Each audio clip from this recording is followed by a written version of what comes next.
Hello everyone, welcome to our channel. Today we will learn part 2 of Citizenship Act 1955. Last video में हमने citizenship act 1955 का introductory video देखा था, जहां हमने देखा था कि सिटीजनशिप एक्ट लागू होता है 26 जनवरी 1950 के बाद कौन सिटीजन होगा इंडिया का, उसके बारे में बताता है।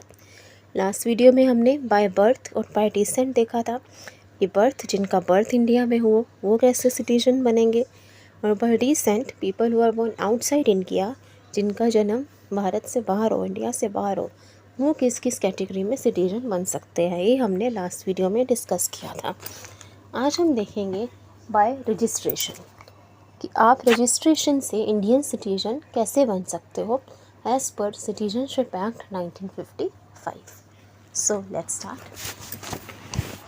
By registration, the central government may on an application register a person not an illegal immigrant as a citizen of India if he belongs to the following categories.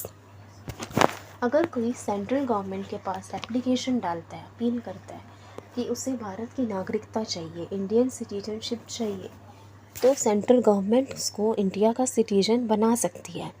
ठीक है, उसको रजिस्टर कर सकती है एक सिटीजन के तौर पर, भारत के नागरिक के तौर पर उसे रजिस्टर कर सकती है, पर शर्त है कि वो पर्सन इलीगल इमिग्रेंट नहीं होना चाहिए। इलीगल इमिग्रेंट होता है जो बिना पासपोर्ट और वीज़ा के इंडिया में रह रहा है, इसके पास पासपोर्ट नहीं है, वैलिड परमिशन के बिना वो इंडिया में रह रहा है, या फिर जिसका पासपोर्ट और वीज़ा एक्सपायर हो चुका है फिर भी वो इंडिया में रह रहा है, उसको हम इलीगल माइग्रेंट कहते हैं। ठीक है, तो जिस पर्सन को रजिस्टर करना है एज इंडियन सिटीजन वो इलीगल माइग्रेंट नहीं होना चाहिए। अब फॉलोइंग कैटेगरीज़ के लोग रजिस्टर करा सकते हैं खुद को एज इंडियन सिटीजन, पर वो देखने के पहले, कैटेगरीज देखने के पहले हम देखते हैं मीनिंग ऑफ POI। ये एक वर्ड है जो बहुत यूज़ होगा आगे, तो हम इसका मीनिंग देख लेते हैं। POI का मतलब होता है person of Indian origin. Person of Indian origin, a person is of Indian origin, POI वो है if he either of his parents was born in undivided India or any other territory which became part of India after independence. Person of Indian origin वो है जिसका birth, ठीक है, जिसका birth या जिसके पेरेंट्स में से किसी एक, मम्मी पापा में से किसी एक का बर्थ अनडिवाइडेड इंडिया में हुआ हो। ठीक है, अनडिवाइडेड इंडिया मतलब तब क्या था कि इंडिया का हिस्सा पाकिस्तान और बांग्लादेश भी थे, तो उसमें अनडिवाइडेड इंडिया में या तो उस पर्सन या उसके पेरेंट्स में से किसी एक का बर्थ हुआ हो तो वो पर्सन ऑफ इंडियन ओरिजिन है, या फिर और any other territory which became part of India after independence, उस पर्सन का बर्थ किसी ऐसी टेरिटरी में हुआ हो, इसी जगह पे हुआ हो जो बाद में इंडिया का हिस्सा बन गई इंडिपेंडेंस के बाद। जैसे सिक्किम इंडिपेंडेंस के बाद इंडिया का हिस्सा बना था, तो सिक्किम में रहने वाले जितने भी लोग थे वो भी भारत के नागरिक बन गए, इंडियन सिटीजन बन गए। तो पर्सन ऑफ इंडियन ओरिजिन वो होता है, ठीक है, जिसका बर्थ या जिसके पेरेंट्स में से किसी एक का बर्थ अनडिवाइडेड इंडिया में हुआ हो या किसी ऐसी जगह पे हुआ हो जो बाद में भारत की टेरिटरी बन गई। ठीक है, अब हम देखते हैं categories to register as Indian citizen. अगर आपको खुद का रजिस्टर कराना है इंडियन सिटीजन, भारत के नागरिक के तौर पर, तो आप निम्नलिखित इन फॉलोइंग में से किसी एक कैटेगरी से बिलोंग करना चाहिए। देखते हैं categories. A person of Indian origin, एक ऐसा पर्सन जो इंडियन ओरिजिन का हो, अभी हमने देखा उसका meaning, who is ordinarily resident in India for 7 years before making an application for registration। एक ऐसा पर्सन जो इंडियन ओरिजिन का हो, वो 7 साल से एप्लीकेशन डालने के 7 साल से पहले से इंडिया में रह रहा हो। who is ordinarily resident in India for 7 years before making an application for registration, मतलब अगर उसे भारत की नागरिकता चाहिए, पर्सन इंडियन ओरिजिन का है और 7 साल से इंडिया में रह रहा है, तो वो अप्लाई कर सकता है इंडियन सिटीजनशिप के लिए, रजिस्टर कर सकता है। ठीक है, नेक्स्ट देखते हैं। A person of Indian origin who is ordinarily resident in any country or any place outside undivided India. एक ऐसा पर्सन जो है तो इंडियन ओरिजिन का, ठीक है, लेकिन वो किसी और कंट्री में रह रहा है, वो is ordinary resident in any other country और any place outside undivided India के बाहर किसी जगह पे रह रहा है, तो वो भी रजिस्टर कर सकता है. नेक्स्ट है a person who is married to a citizen of India and is ordinarily resident in India for 7 years before making an application for registration. एक ऐसा व्यक्ति जो किसी इंडियन से शादी करता है, who is married to a citizen of India, ठीक है, किसी इंडियन से शादी कर लेता है और 7 साल से इंडिया में रह रहा है, तो वो खुद को रजिस्टर करने की एप्लीकेशन डाल सकता है. जैसे कोई लड़की है किसी फॉरेन कंट्री की, लेकिन उसने एक इंडियन लड़के से शादी कर ली और वो 7 साल से इंडिया में रह रही है, तो वो अप्लाई कर सकती है भारत की नागरिकता के लिए. नेक्स्ट है minor children of persons who are citizen of India. जो इंडियन सिटीजन्स हैं, जिनके पेरेंट्स इंडियन सिटीजन्स हैं, तो उनके माइनर बच्चे जो 18 साल से कम के बच्चे हैं, वो भी रजिस्टर करा सकते हैं एज इंडियन सिटीजन. नेक्स्ट है a person of full age or capacity whose parents are registered as citizen of India.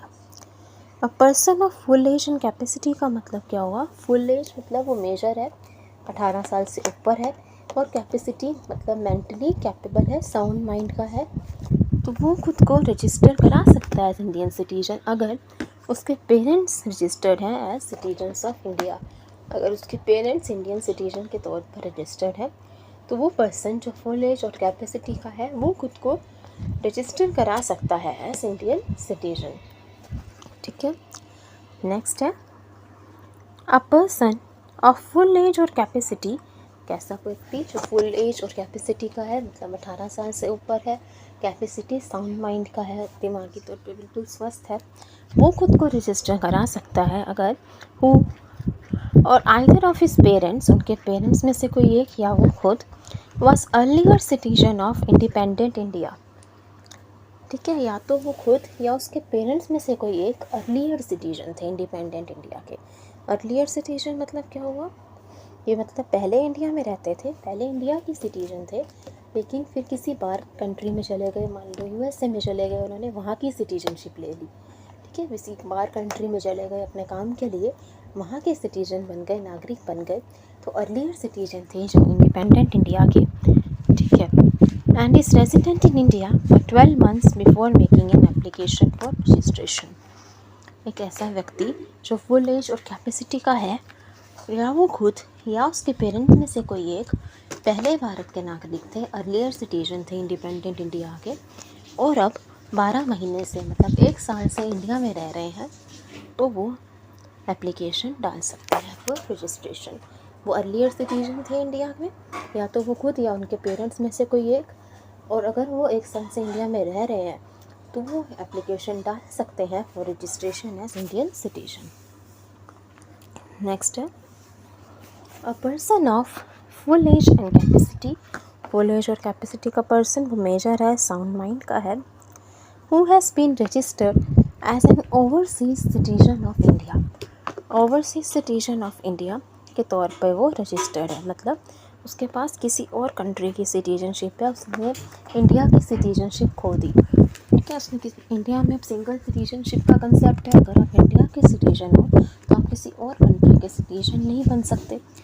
तो जिस पर्सन के पास OCI कार्ड है, overseas citizen of India card है, मतलब उसने इंडिया की सिटीजनशिप दे दी थी और किसी और देश की सिटीजनशिप को ले ली थी, किसी और देश का वो नागरिक बन गया था.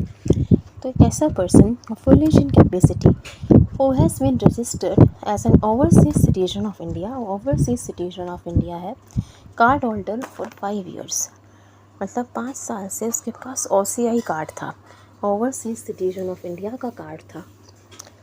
And who is ordinary resident in India for 12 months before making an application for registration. तो वो भी अप्लाई कर सकता है इंडियन सिटीजनशिप के लिए.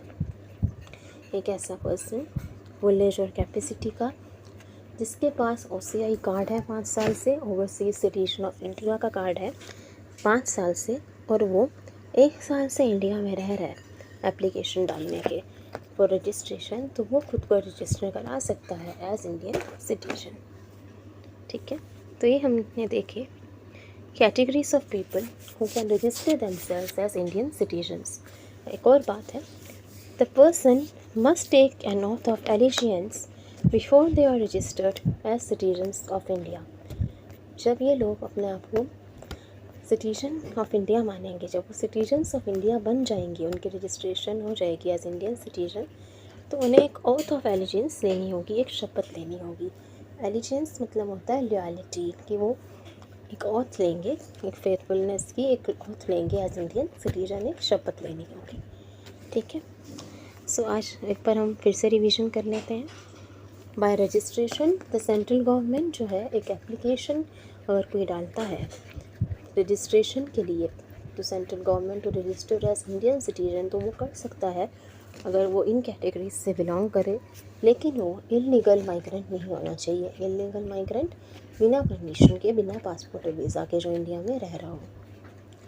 POI person of Indian origin होता है अगर वो पर्सन, इसकी हम बात कर रहे हैं, उनके पेरेंट्स में से कोई एक, किसी का बर्थ अनडिवाइडेड में इंडिया में हुआ हो, ठीक है, या फिर किसी ऐसी जगह पे हुआ हो, एक ऐसी टेरिटरी में हुआ हो जो बाद में इंडिया का पार्ट बन गई। Categories to register as Indian citizen, कौन कौन रजिस्टर करा सकता है खुद को Indian citizen. A person of Indian origin, एक पर्सन जो इंडियन ओरिजिन का है, मतलब या तो उसका जन्म, उसके पेरेंट्स में से किसी एक का जन्म अनडिवाइडेड इंडिया में हुआ है, या ऐसी जगह में हुआ है जो बाद में इंडिया का पार्ट बन गई, हिस्सा बन गई। तो अ person of Indian origin who is ordinarily resident in India for 7 years before making an application for registration।